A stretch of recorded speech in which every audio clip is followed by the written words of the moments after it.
Hallo liebe Hungrige, noch ist Rhabarberzeit, doch schon bald, nein, nicht am Aschermittwoch, sondern am Johannistag ist alles vorbei und der ist ja schon kommende Woche. Also lasst uns noch mal einen letzten, also für dieses Jahr, Rhabarberkuchen backen. Der geht ganz schnell, braucht nur wenige Zutaten und schmeckt trotzdem lecker. Wir brauchen dafür Milch, ein Ei, genauer gesagt das Eigelb, backfeste Puddingcreme, Mandelblättchen, natürlich Rhabarber und Blätterteig. Den kann man natürlich auch selber machen, doch wenn es schnell gehen soll, empfiehlt sich der aus dem Kühlregal.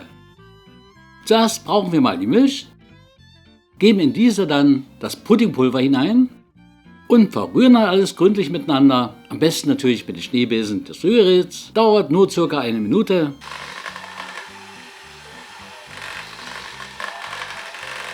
Und schon haben wir eine feste Puddingcreme. Nun rollen wir den Blätterteig aus, gleich auf dem Backblech und auch auf dem Backpapier. So, nun erstmal den Rhabarber zurechtschneiden. Er soll nämlich ungefähr 10 cm kürzer als die lange Seite der Teigplatte sein. Gesagt, getan.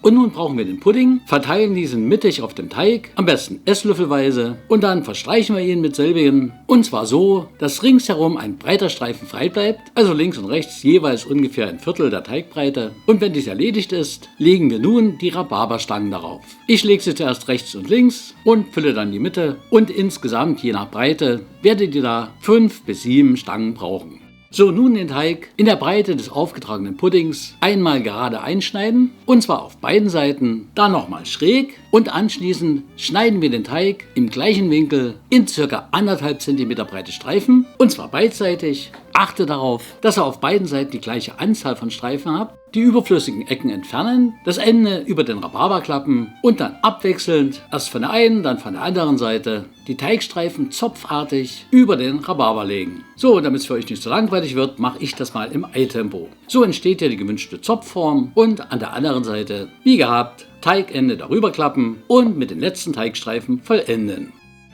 Den Teig noch ein bisschen andrücken und das war's. Jetzt mit Eigelb einstreichen. Sorry, zeige ich ja nicht, aber ihr wisst ja, wie es geht. Und nun bestreuen wir den Zopf mehr oder weniger dicht mit den gehobelten Mandeln. Diese noch ein bisschen andrücken und dann ab damit in den Ofen. Und hier wird nun bei 180 Grad Umluft für ca. 25 Minuten, vielleicht auch noch 2-3 länger, gebacken. Und so appetitlich sieht er dann aus. Wahlweise doch empfehlenswert, mit noch ein bisschen Puderzucker bestäuben.